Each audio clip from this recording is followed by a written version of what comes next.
colony floated like a shining jewel at the edge of human space, a world built on quiet dreams and warm light.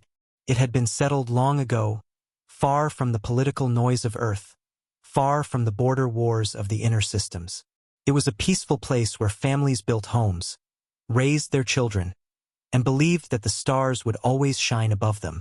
At night, the sky stretched endlessly, filled with silver rivers of starlight, and the gentle hum of small ships floated over the ocean. People walked along glowing streets, holding cups of hot drinks, laughing with their neighbors. Kids ran barefoot on soft blue grass under the protective dome that had always kept them safe. It was the kind of place where no one locked their doors, where danger felt like a story from another world. But peace has a way of making people forget how fragile it is. It happened without warning. One night, just as the sun dipped below the silver ocean and the streets lit up with soft golden light, something changed. A soft ripple moved through the sky. It was quiet, almost too quiet. People standing outside tilted their heads, confused. Then the stars began to vanish. At first it was just one or two, but then more and more disappeared behind something black. The kind of black that wasn't night, it was heavier, thicker, like the sky itself was being eaten. Children pointed at the sky and laughed, not understanding. Parents smiled nervously, telling them it was probably a storm in orbit. But deep down, they all felt it. Something was wrong. At the colony's orbital defense station, alarms started flashing across the consoles. A young technician stared at the growing shadows on the sensor feed, his hand frozen above the comm switch. "That can't be right," he whispered. But it was. Dozens of unknown signals appeared, then hundreds, then thousands, pushing into sensor range like a tidal wave. The commander of the station rushed in, still fastening his uniform, his voice sharp. "What is it?" The technician's voice cracked. "Multiple contacts. Unidentified. No response to hails." The commander leaned forward, eyes narrowing as the main screen updated. The black shapes were moving fast, too fast. No warning signals, no transponder codes. Just silence. Cold, heavy silence. "Sound the alarm," the commander said. His voice was calm, but his hands trembled. The first sirens began to wail through the colony. People looked up from their dinner tables, their streets, their gardens. Some ran outside, some froze in place, their hearts pounding without knowing why. The sky, once warm and full of light, now looked like a dark ocean swallowing their world. Then the fleet emerged. Massive alien ships broke through the upper atmosphere like silent predators. Their hulls were black, their edges sharp like blades. They moved in perfect formation with no banners, no insignias, no warning messages. They came not to talk, not to occupy, they came to erase. The first attack was silent. A single beam of light cut through the night sky and struck one of the colony's energy towers. For a second, it glowed like a second sun. Then it exploded. The ground shook like an earthquake as debris rained down on the streets. People screamed. Families grabbed their children. Panic erupted like fire. More beams followed, faster, harder. Buildings that had stood for decades were torn apart in seconds. The colony's defense network tried to respond, but their weapons were nothing compared to what was coming. Within minutes, the sky was filled with fire. Ships exploded in orbit like fragile glass, defense platforms burned, and the once silent night turned into chaos. In the governor's tower, the emergency council gathered around a glowing map of the colony. Red dots spread across every corner like blood. A young officer screamed, "We can't hold them, everything's offline." The governor, pale and shaking, shouted back, "Get a message to Earth. Now." "Sir," the comm relay, "I don't care how. Send something." They tried. They forced the signal through the static, through the flames, through the dying systems. A single transmission left the colony. A broken scream of noise, fire, and silence. On the streets, families ran for the bunkers that would never be enough. Mothers held their children close as shockwaves tore through the air. Fathers shouted for their loved ones through the smoke. The alien ships moved slowly, methodically, like hunters clearing out prey. They didn't rush. They didn't panic. They knew the colony had no chance. A teacher huddled with a group of students inside a collapsed school, whispering that everything would be fine. She didn't believe it herself. A pilot in a small civilian shuttle tried to break through the blockade, only to watch in horror as a beam sliced through the hull like paper. No one was spared. On the edge of the colony, near the water, a young boy stood staring at the sky as his father pulled him toward the shelters. "Dad," he whispered, "where are the Terran ships?" His father didn't answer, because there were no Terran ships here. They weren't ready. They had trusted peace for too long. But that was about to change. Across the stars, deep beneath Earth's surface, far away from the light of day, a silent command bunker flickered with red emergency lights. Technicians stared at their consoles as the broken broadcast arrived. The room fell silent as the last image of the colony burned across the screens. Fire, smoke, and a single child's scream cut off mid-breath. The room stayed frozen for a long time. Then the alarms began to ring. High-ranking officers rushed in. A general slammed his hand against the table, his voice cutting through the chaos. "That's a colony of 30,000 people," he said coldly. "And they erased it in 10 minutes. No one spoke. The silence in that room was heavier than the black sky over the colony. Another voice, quiet but firm, spoke from the back. "They made a mistake." The general turned to the wall of screens showing the last signal from the colony, his eyes hard. "They think humanity is weak because we've been silent. They think we forgot how to fight. They're wrong." Old systems that had been locked for decades began to flicker to life. Massive screens displayed hidden fleet numbers. Launch protocols that no one had touched since the last Great War were pulled up from storage. The alarms grew louder, sharper. Messages raced through encrypted channels to hidden bases across the solar system. On the ocean floor, ancient hangars began to hum.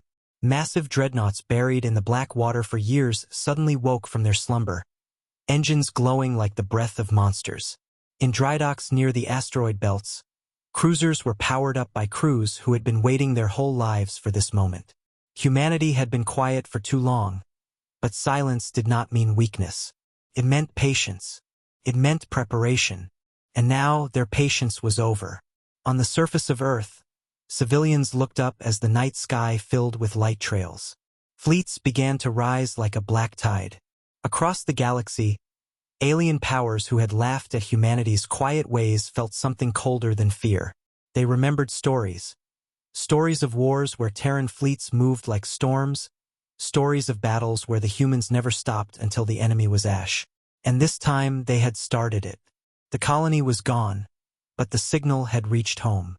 The wolves were awake again, and the storm was coming far below the surface of Earth, where no sunlight had ever touched. The war machine of humanity began to breathe again. In the black depths of the ocean, inside colossal steel caverns carved decades ago during the last great conflict, something old and dangerous began to wake. The emergency order had been given only minutes after the colony's last scream reached Earth. No speeches, no debates, just a single silent command that every commander across the hidden war network understood. On the screens, the word Protocol Vortex flashed in blood red. The old fleets that had slept for generations stirred like beasts beneath the sea. Miles-long doors in the ocean floor groaned as massive floodgates unlocked for the first time in decades. Entire steel mountains moved in silence. Submerged lights flickered awake, casting pale blue streaks through the black water. Deep inside those bunkers, men and women in black uniforms rushed through the command corridors, their faces grim and focused. They had trained for this moment for years, though most had never believed it would actually come. Humanity had hoped the great fleets would remain sleeping forever. But tonight they were no longer guardians. They were weapons. Engines that hadn't burned since the last Terran War began to roar back to life. The air filled with the low thunder of power cores reawakening, shaking the ground far above. Tech crews shouted orders over the noise, cables snaked across the deck, and hundreds of hands moved in perfect coordination. One by one, the old ships began to rise from their cradles. Dreadnoughts the size of cities, cruisers with armor thick enough to carve through starfire, carriers that could swallow entire fleets. They didn't shine like alien ships. They didn't need to. They were built from dark metal, hard angles, and ruthless design. Terran ships were made for one thing: war. At the main command bunker, deep beneath the mountain range in what had once been a forgotten military base, a giant screen flickered to life. Admiral Rail stood in the center of the room, her hands behind her back, her expression carved from stone. The faces of other admirals and planetary commanders filled the displays. The world leaders had not been summoned. This was not a political response. This was military. This was war. A voice on the far side of the room spoke quietly. "Admiral, we've confirmed the loss of the colony. Total destruction. No survivors." Her jaw tightened, but she didn't flinch. "And the enemy? Unknown species. Fleet strength estimated at over 1,000 warships. They made no demands. No communication. They came only to kill." The room fell silent. She slowly turned toward the main screen, where a frozen image of the burning colony was displayed. A single line of transmission static cut across it like a scar. "Then we respond," she said coldly. "Mobilize everything. If they came to erase us, then we erase them." In the depths of the ocean, the first dreadnought broke through the black water. Its colossal hull gleamed faintly in the floodlights, scarred with the marks of old wars but still perfect. As the engines fired, the water exploded outward in massive waves. One by one, more followed, rising in silent formation like metal leviathans. Up above, storm clouds gathered over the Atlantic as the sea itself seemed to boil from the force of their ascent. On every continent, the same thing was happening. In the Siberian vaults, hangar doors opened as rows of cruisers shot upward into the night. In the deserts, long-buried silos cracked open, revealing entire carriers buried beneath the sands. In orbit, hidden stations powered up their beacons, connecting the awakening fleets into one massive network. It wasn't just a military response. It was a storm. Civilians on the surface stood in their streets, looking up at the night sky as lines of light shot upward. Hundreds, thousands. The world's cities glowed with the reflected light of launching ships. People whispered to one another in shock, fear, and awe. Many of them had only heard stories, legends of the Terran fleet from wars long past. They never thought they'd see it again. But the wolves had woken. On the bridge of the first flagship, crew members strapped into their stations. The captain, an old soldier with gray at his temples, stared at the tactical map as glowing red dots spread across the border of human space. "They want war," he said softly. "Then let's give them one they'll never forget." Across the fleet, the same readiness echoed. Soldiers lined up in hangars as armor systems locked onto their suits. Pilots climbed into the cockpits of starfighters, the hum of their engines vibrating through their bones. Drone swarms were activated, their wings unfolding like a dark storm of metal birds. One pilot whispered to another, "It's real this time. They hit home." The other replied without looking up, "Then we hit back harder." The fleet began to rise. Ships punched through the clouds, leaving fire trails behind them like burning spears thrown into the void. Orbital stations caught their signal and slingshot them toward rally points in deep space. Above the planet, hundreds of thousands of Terran warships formed their first battle formations in decades. Their sheer number blotted out parts of the stars. The alien empires watching from afar saw the transmission and went silent. The Terran fleet hadn't deployed this many warships since the Siege of Centauri, a war that had rewritten the balance of power in the galaxy. And now, 500,000 ships were mobilizing in a single night. The enemy who had destroyed the colony had no idea what they had woken. In a dark war room aboard the flagship, the admiral stared at the glowing map, her voice calm, steady, and colder than steel. Target confirmed. Enemy empire coordinates locked. Phase 1, deployment. Phase 2, annihilation. Around her, officers moved with precision. No fear, no hesitation, just duty, just fury. Somewhere out in the void, the enemy still celebrated their victory over the small colony. They had no idea the storm that was already rising. The fleet engines roared, shaking the stars themselves. 500,000 Terran warships prepared to leave the cradle of Earth. Humanity had been quiet for too long. But now silence was over. The hunt had begun. Across the galaxy, the news moved faster than any ship could fly. At first, the transmissions were short and confused, sensor pings, static, a single broken image of fire and smoke from the fallen colony. But those small signals found every listening post and every trading hub. Merchants who had sold spices and metal in quiet ports stopped bargaining and watched the feeds. Military stations that had once dismissed human power sat up and counted the ships with shaking hands. On worlds of glass and stone, leaders closed doors and spoke in urgent whispers. The council halls filled with faces carved by worry. The Grand Speaker called an emergency session, and delegates arrived from systems where travel usually took weeks. They came in fear and in anger. Some envoys brought old stories, warnings in their languages about humans who had once hurled entire armadas into shadow. Others had never lived through those wars and thought humanity had softened with time. They argued. Some wanted to strike before Terra could gather all its forces. Some wanted to send diplomats and plead for calm. But the pictures did not show a negotiating people. They showed a sleeping giant waking and rising like a dark tide. In the palace of the empire that had burned the colony, panic spread like a fever.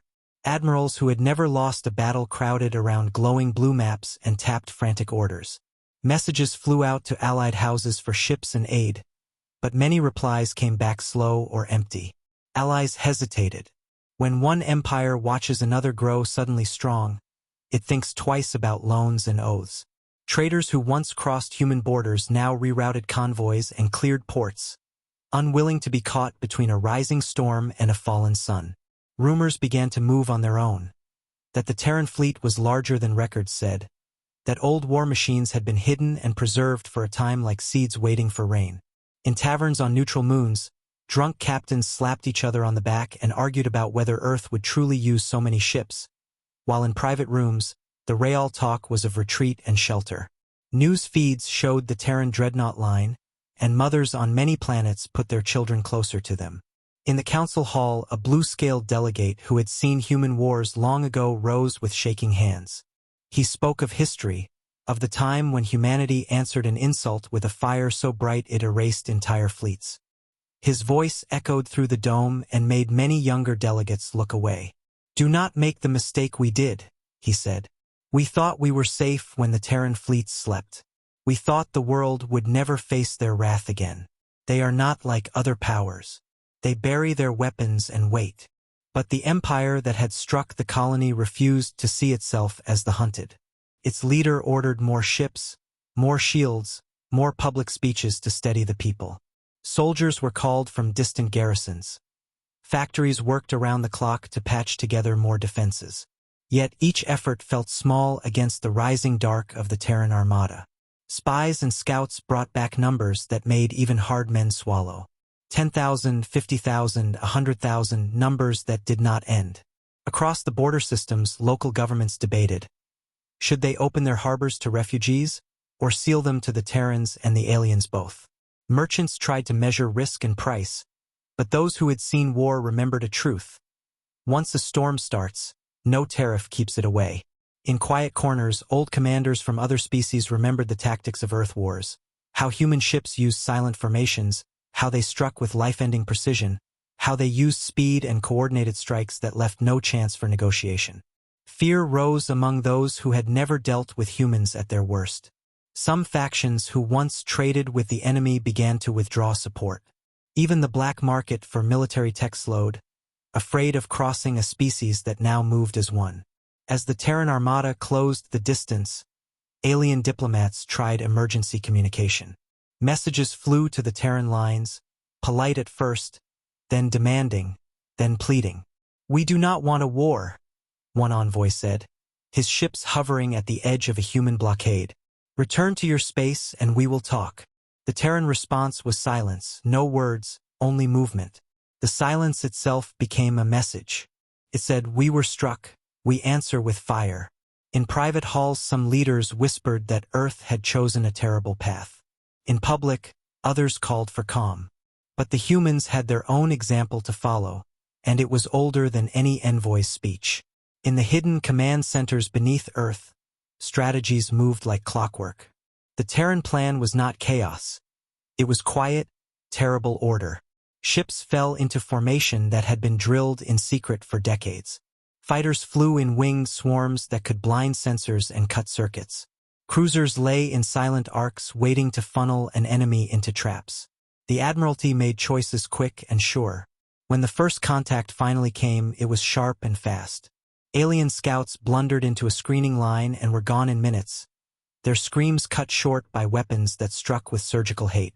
When word of that first strike spread, panic rippled outward. Some systems sent every available ship into battle, hoping to blunt the Terran push. Others turned missiles inward, destroying dangerous stations to prevent their capture. The war turned into a fevered scramble. The alien empire that had started this bloodshed tried to gather a defense on its homeworld. It called fleets from distant vassal states and packed civilians into shelters beneath the city. But the Terran fleet did not come to parley. Came to finish. In the midst of the first major clash, the sky above a border system burned with light as weapon volleys crossed in patterns too fast for many eyes to follow. The sound of battle was muffled in space, but homes inside orbital domes felt the vibrations. On one bridge, a young alien officer watched her fleet evaporate on a tactical screen and wept, not for the ships but for the knowledge that she had misread the enemy. "They were patient," she said, voice small. "They waited until we forgot what they could do." That phrase moved like a chill through many fleets that night. Elsewhere, on neutral worlds, leaders who had once mocked Terran quiet now spoke in softer tones. "We were wrong," one governor admitted into a recorder, voice cracking. "We mistook silence for weakness." The truth of the moment was simple and brutal. The galaxy had misread Earth, and paying for that mistake would be costly. With each passing hour, the scope of the fight widened. Alliances that were supposed to hold cracked under pressure. Some empires offered small aid to the fallen, but few wanted to tie themselves to the losing side. The Terran fleet pushed forward with a single rhythm, hitting supply lines, cutting communications, erasing any organized resistance before it could gather strength. Where civilians watched, markets closed, priests prayed, and children hid. The world grew smaller and meaner as the shadow of war moved over it. In the end, the galaxy's response was not one answer but a chorus of fear, regret, and hurried action. The same broadcasts that showed the colony's end now showed images of dreadnoughts rising in the black, and the reaction was the same across species. Quiet, stunned acknowledgement that a new order had begun. The Terran ships did not shout their arrival with banners or speeches. They simply moved, and in that movement they said one thing over and over: "Do not touch us again." Inside the Terran War Council's underground chamber, the air was cold and sharp, every sound swallowed by the heavy walls of black steel. The only light came from the massive tactical display stretching across the entire front wall, glowing red with enemy coordinates. The image of the destroyed colony still hovered in the corner, a silent scar that no one in the room could ignore. Around the war table, the highest-ranking military leaders of Earth and its colonies stood in silence. No politician, no reporters. This was no longer a matter for diplomacy. This was war. Admiral Rail stood at the head of the table, her hands behind her back, the silver of her uniform catching the dim glow of the map. Her voice, when she finally spoke, cut through the room like a blade. 30,000 civilians, she said quietly. Gone in 10 minutes. No warning, no demands. They came to kill, and they think we will stay silent. No one answered. No one needed to. The room itself seemed to hold its breath. For decades, she continued, they have mistaken our silence for weakness. For years, they thought our fleets were just museum pieces, our soldiers soft, our weapons outdated. Tonight, we remind them what happens when they wake the wolves. The large screen flickered and shifted to a live feed. The first wave of Terran dreadnoughts, massive black warships built like floating fortresses, were now fully deployed in formation. Their engines pulsed with a low red glow, like the beating heart of something alive. Every officer in the room knew what that sight meant. Humanity wasn't preparing for war. Humanity was already at war. One of the generals stepped forward, his jaw hard. Our intelligence confirms the enemy fleet that attacked the colony belongs to the Vaxxer Dominion. They've been expanding along the trade routes for years. This wasn't random. They wanted to test us. They made their test, Rail said. Now they'll learn the answer. A younger commander raised a concern, his voice a little shaky. They don't believe we'll respond with full force. They think we'll send a few ships, maybe negotiate. They've never seen the full fleet active. Then it's time they see, Rail replied. She turned toward the board behind her. Authorization Omega-1. Full deployment of the Terran Armada. Every battle group. Every strike fleet. Every black project in the deep dockyards. No half measures. The room moved instantly. Officers relayed orders down secure lines. Across the solar system, sealed command vaults opened for the first time in decades. Dark stations hidden under the crust of Mars flickered to life. Lunar shipyards, disguised as mining outposts, began launching vessels into low orbit. Even the Titan black yards, silent for 50 years, sent out their first dreadnought in a generation. Rail watched the numbers climb on the fleet display. 50,000 ships. 100,000. 200,000. The Admiral didn't flinch. She had trained her entire life for this moment. Humanity had not forgotten. It had been waiting. Admiral, a communications officer called out. The Council wants to issue a formal statement. Deny it, Rail said flatly. This isn't politics anymore. No warnings. No negotiations. No mercy. They erased a colony. We will erase their pride. We will erase their war. A murmur spread through the room. Not of fear, but of something heavier. Resolve. What are the rules of engagement? Another general asked, though he already knew the answer. There are none, Rail said coldly. We send one message. One the galaxy will never forget. On the Fleet Command bridge orbiting Earth, officers prepared to transmit the Terran mobilization code. It was a string of encrypted symbols so old that only a few still remembered it by heart. It was a relic of the last Great War, locked away for the day humanity swore would never come again. And yet, here it was. Transmission ready, the officer said. Broadcast it, Rail ordered. A pulse of light left Earth, racing across the void. The code reached outposts around the solar system. Then it reached the black relay stations scattered like invisible bones across the void.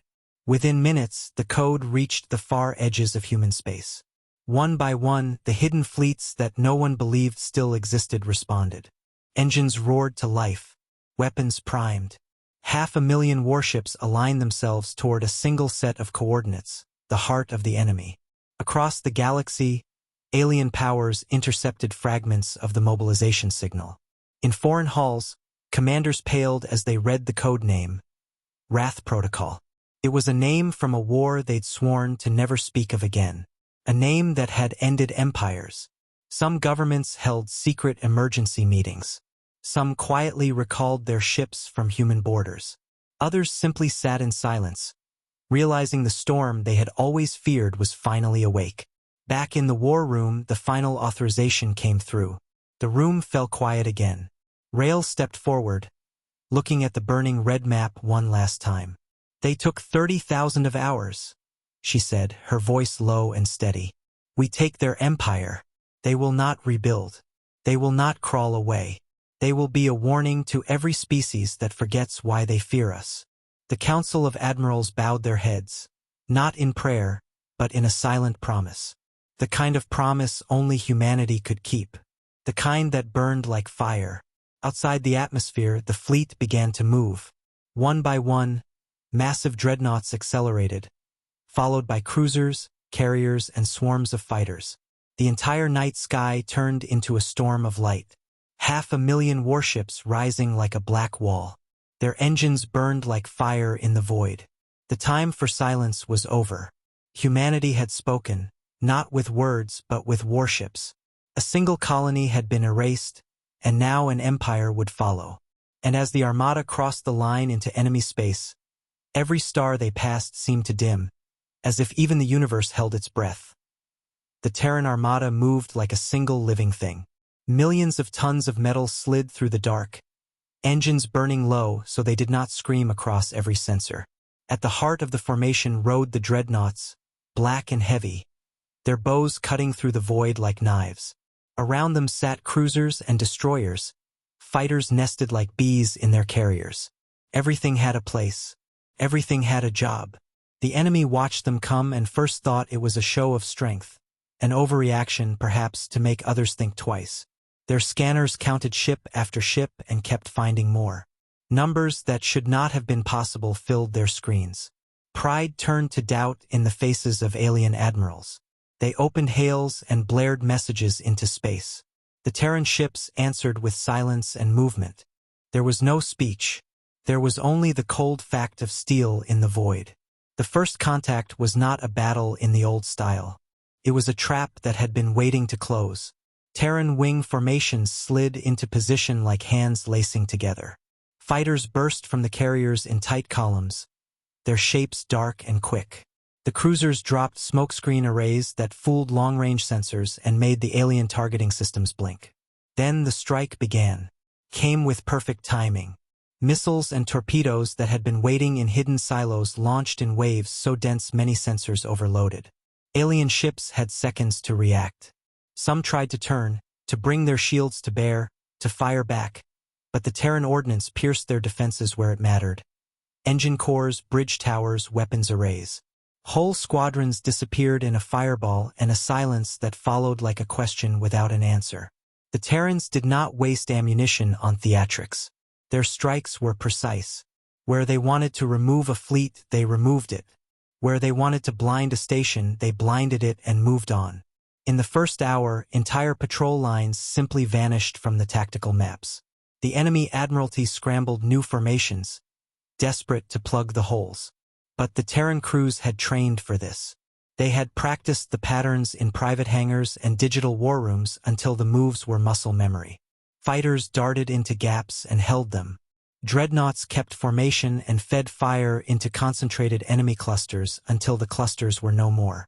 On one bridge, a young Terran pilot felt the cold of the void on his helmet and thought of his sister on a world that would never see her again. He did not think of glory.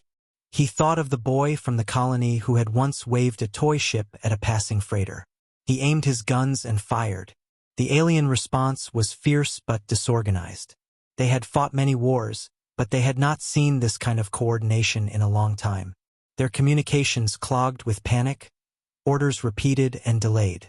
Small pockets of resistance formed. Some alien captains tried old tricks, suicide runs, scattering clouds of drones, throwing up shield walls made of raw matter. But the Terran tactics had answers. Electronic countermeasures peeled away drone swarms like old leaves. Specialized boarding cutters cut through thin places in shields and left nothing for the enemy to rally around. In one system, a proud alien admiral launched a bold counterattack, sending his fastest cruisers to break the Terran spear. For a brief moment his fleet punched a hole through the human line. The sky lit with struggle and metal. It looked, for an instant, as if the tide might turn. Then the Terran commanders executed a move no one else had expected. Hidden squadrons that had appeared to be supply ships peeled outward and slammed their payloads into the flank of the counterattack. The admiral's pride became wreckage. The human formation closed the gap like a mouth shutting. The counterattack died before it could breathe. News of that failure raced through alien command chains and broke something inside them. Fear grew where arrogance had been. The Terran Armada did not hunt for glory. It hunted to end. When an enemy fleet tried to retreat toward a defended world, the Terran cruisers changed course in perfect unison and pinned them between interdiction lines. Fighters swarmed like a dark wind and left the retreating ships crippled. Planets that were meant to be safe behind thick shields watched as those shields flared and then failed under concentrated bombardment from long-range weapon arrays.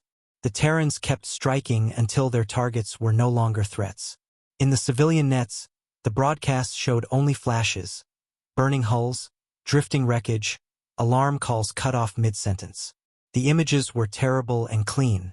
Cities that had expected to hold on a week, a month, a year fell in hours. In the heat of battle, there were moments of ugly grace.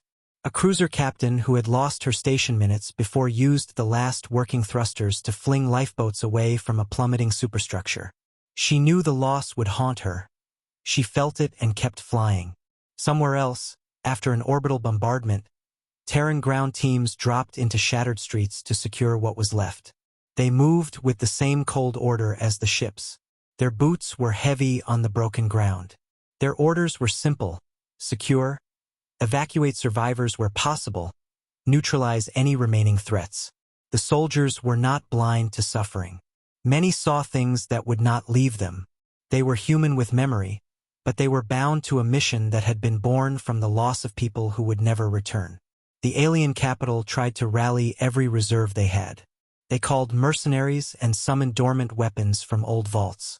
But the Terran response flowed like an ocean around islands of resistance, cutting supply lines and isolating those who tried to fight back. In command centers, alien leaders screamed into consoles.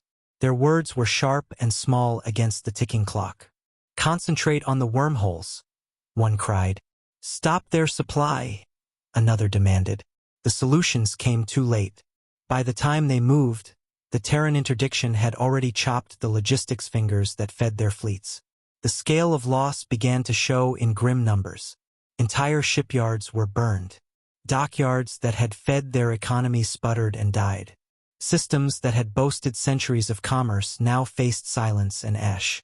And as each world fell or was neutralized, the mood across their alliance shifted.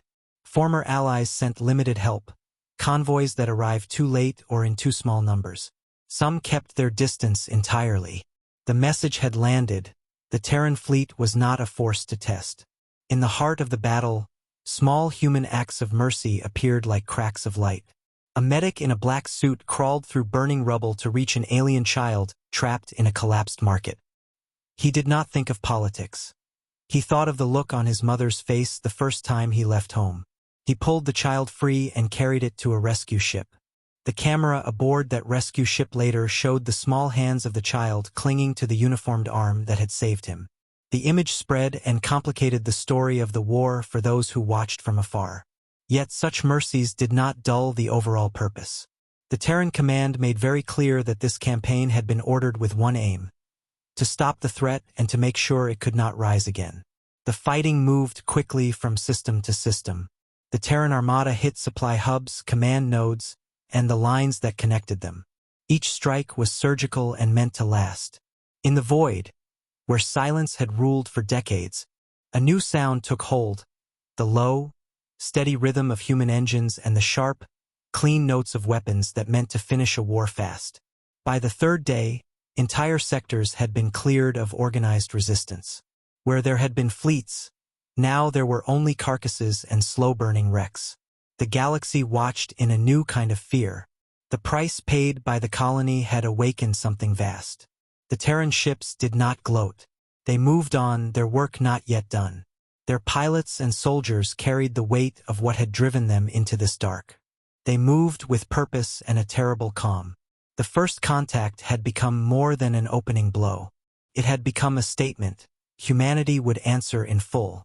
And having watched the death of a world, they would not be stopped until the danger was ended. The enemy's home system hung in the darkness like a crown of fire waiting to be torn apart. The Vaxxer Dominion had thrown everything it had into defending this last line. All their remaining fleets, their planetary shields, their orbital guns, they had built a wall of steel around their capital and believed it would save them. They had always believed they were the apex predators of this part of the galaxy. That belief was about to die. The Terran Armada emerged from the void in complete silence. No grand announcements, no threats, no flashing signals. Just hundreds of thousands of warships sliding out of folded space like black blades drawn from a sheath. One by one, they aligned with perfect, terrifying precision. Enemy sensors lit up like sirens. Panic rippled through alien command networks. The alien fleet commander stared at the sensor feed, his mouth dry. The numbers climbing on the screen made no sense. 500,000 warships. The human armada stretched across their system like a moving night sky, blinding every scanner, breaking every defense algorithm. They had thought humanity would bring a fleet. They hadn't imagined humanity would bring everything. The first move wasn't an attack. It was a demonstration. Terran warships began shifting their formations in complete synchronization, like a single machine controlled by one will. The aliens realized they weren't facing just soldiers. They were facing a civilization ready for total war. Inside the Terran flagship, Admiral Rail stood before the main display. Her voice was calm and steady, the kind of cold that made officers around her straighten without question. Target their defense line. Sector 7. Open the sky. The order rippled through the fleet like a spark through dry powder. The first volley left the Terran lines in perfect arcs. Missiles, rail slugs, and plasma beams screamed through the void, striking the outer defense platforms. They didn't just destroy them, they erased them. What had taken the Vaxxer 30 years to build vanished in less than 2 minutes. The enemy tried to respond. Thousands of alien warships lit up their drives, pushing forward into the battle line, screaming their defiance into the void. It didn't matter.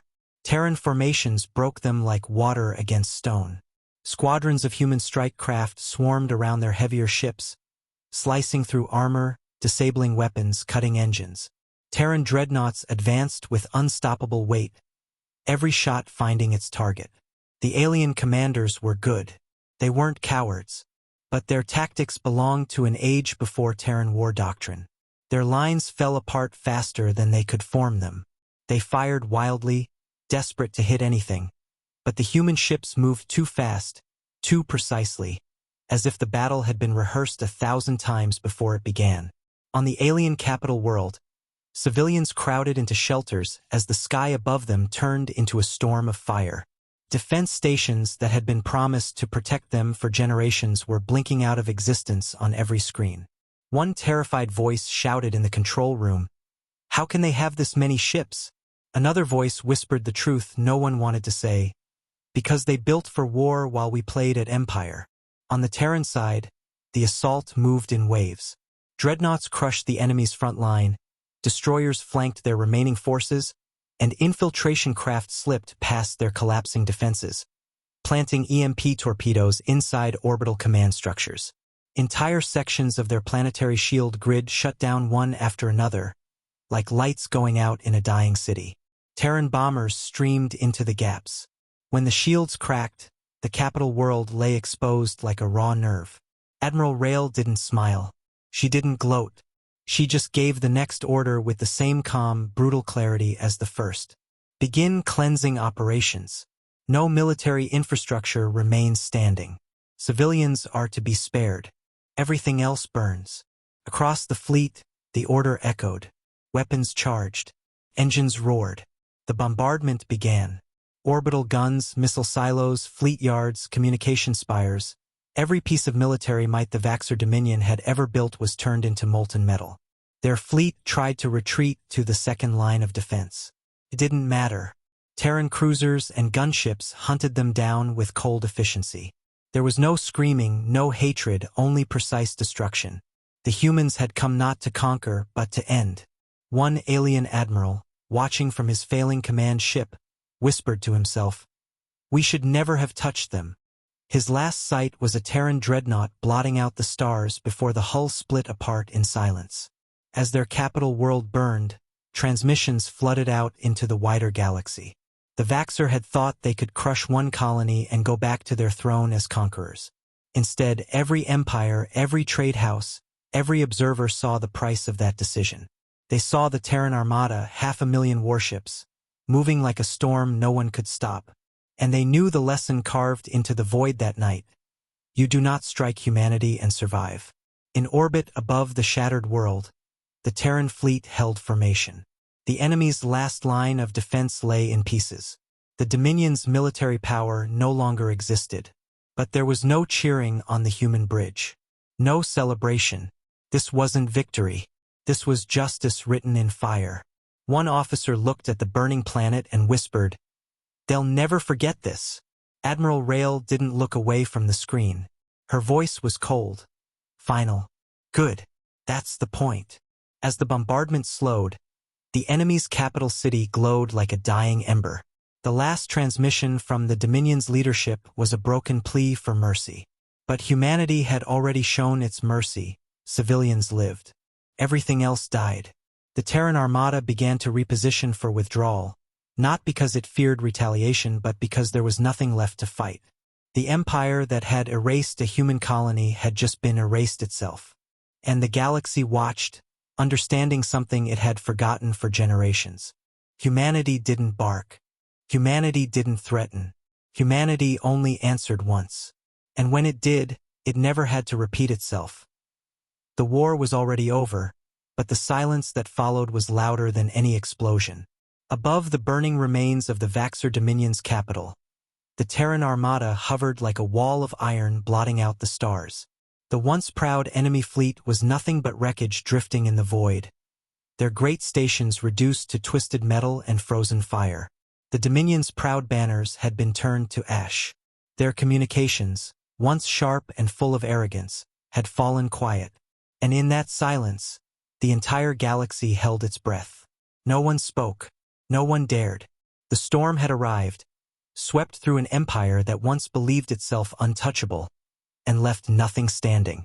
Terran ships remained in perfect formation, their black hulls reflecting the faint red glow of a dying world below. It wasn't because they needed to stay. It was because their presence alone was a message no empire would ever forget. Inside the Terran flagship, Admiral Rael stood on the observation deck, her hands clasped behind her back. Through the massive window, she watched the drifting bones of a once mighty empire. Around her, bridge officers moved quietly, their voices low, their movements sharp. There was no cheering, no laughter, no celebration. They all knew this wasn't a victory. It was a warning carved in fire. An entire empire had been brought to its knees not in years, not in months, but in days. "Status report," Rael said quietly. "All enemy resistance eliminated," a tactical officer replied. "Fleet integrity at 98%. All surviving civilian signals are being processed and directed to secured evacuation points." "And their command structure?" she asked. "Gone," the officer said simply. "Completely gone." Rael nodded slowly, her eyes never leaving the window. On the surface of the capital world, what was left of the Vaxxer leadership was already in Terran custody. Those few who hadn't died in the bombardment. Their palaces were rubble. Their military was erased. Their empire, which had once stretched across 100 systems, no longer existed. It had taken humanity less than a week to destroy what the Vaxxer had built in centuries. But Rael wasn't the only one watching. Across the galaxy, other empires had intercepted the war feeds. Every burning ship, every destroyed station, every signal of surrender. It was impossible to block, impossible to hide. What had happened here spread like a fire across the stars. In foreign council halls, alien leaders sat in silence as their advisors replayed the images again and again. Some watched with shaking hands.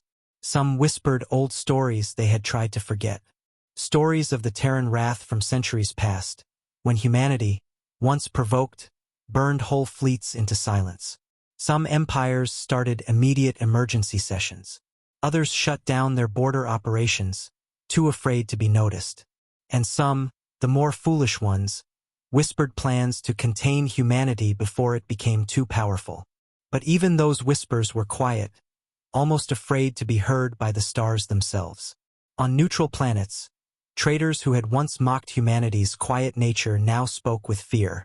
"They didn't even give warnings," one said over a dark bar counter. "They just moved." "I thought the stories were old lies," another replied, shaking his head. "But they're real. All of it." On some stations, people talked about how the Terran fleet didn't stop to boast or threaten. They struck fast, clean, and left behind silence. And that silence was far more terrifying than war cries. Back on the Terran flagship, a young officer walked up to Rael. His face was pale, his voice steady but tight. "Admiral," he said, "the Dominion is gone. What's next?" Rael turned toward him slowly. Her eyes were calm but hard, the kind of gaze only someone who had carried the weight of war could have. "What's next?" she said. "Is that they'll remember. Every empire, every council, every species. They'll remember what happens when they touch our people. Her words carried no rage, no shouting, just a quiet steel that was more terrifying than any scream. And if they don't remember, she added, then they'll see it again. On the communication deck, transmission towers pulsed to life. Terran ships began broadcasting a single, clear message to every system within range. A message not in words but in data. Contained no threats, no long declarations. Just the recording of the destroyed colony, the moment of the enemy's attack, and the aftermath, the smoldering wreckage of the Dominion. One colony for an empire. Cause and effect. It was a language everyone in the galaxy understood. On alien worlds, leaders who had once thought humanity was soft now sat in silence, staring at that message. They knew what it meant. It wasn't just vengeance. It was a rule carved into the fabric of the stars. Touch humanity, and everything you have will burn. Meanwhile, the survivors of the Dominion, civilians huddled in broken cities, watched the Terran troops walking through their ruined streets. The soldiers didn't speak, didn't harm them.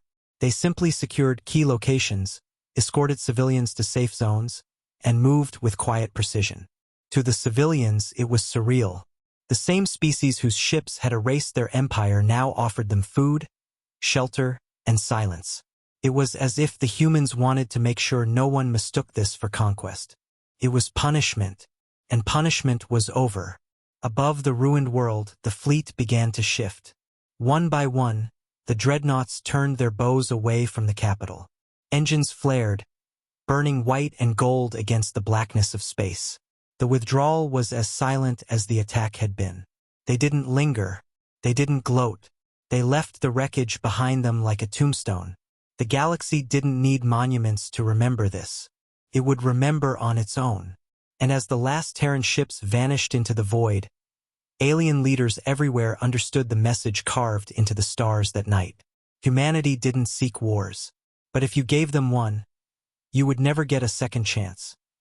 The Terran Armada vanished back into the void as quietly as it had appeared, leaving behind a silence so heavy the galaxy itself seemed to hold its breath. The Vaxxer Dominion no longer existed, not as an empire, not as a military, not even as a whisper of power. Its fleet was ash, its capital a cratered ruin, its banners scattered like dust in the void.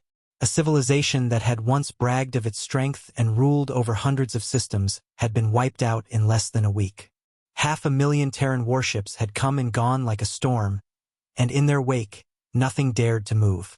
No songs were sung. No victory parades filled the skies. The humans didn't celebrate because this had never been about glory. It had been about justice, cold and unforgiving. It had been about a single colony, a small world on the edge of human space where families once lived under warm lights and safe skies. It was about the silence that followed their destruction. Humanity had answered that silence with fire. And now, that fire burned itself into the memory of every starfaring race that had watched. Across the galaxy, no one slept easily.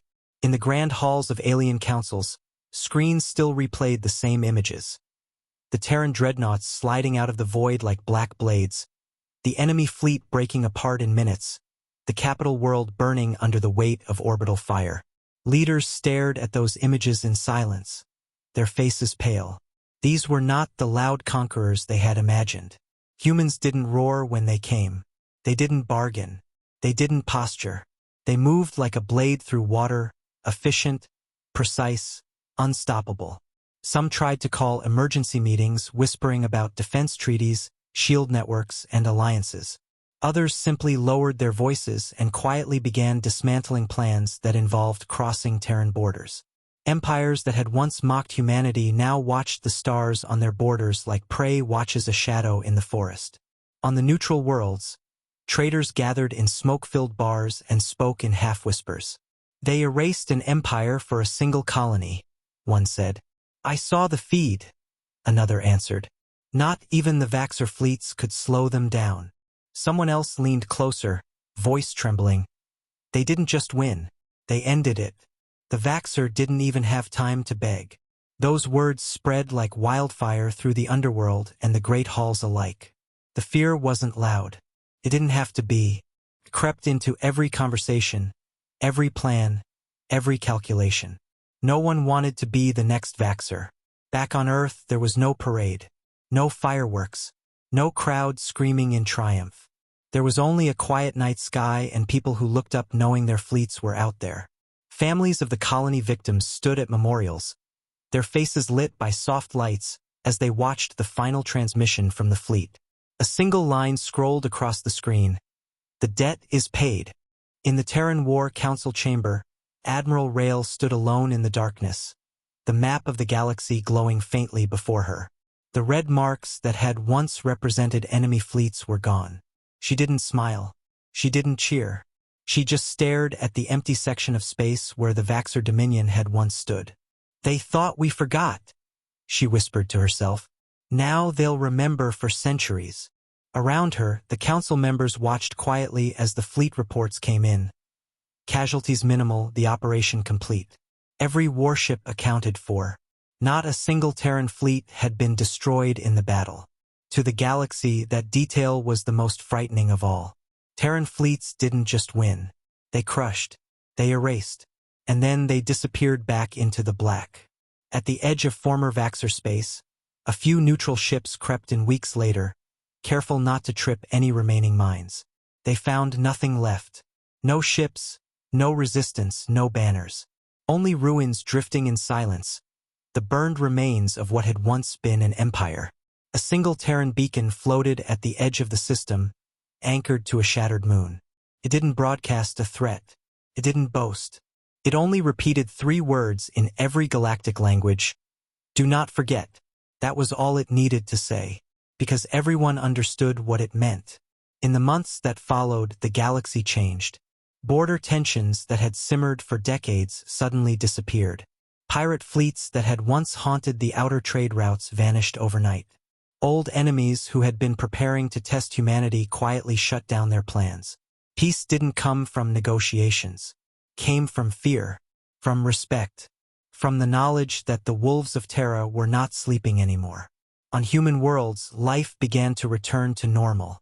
The Terran fleet returned to the shadows, to the black docks under the ocean, to the deep void bases where it would sleep until called again.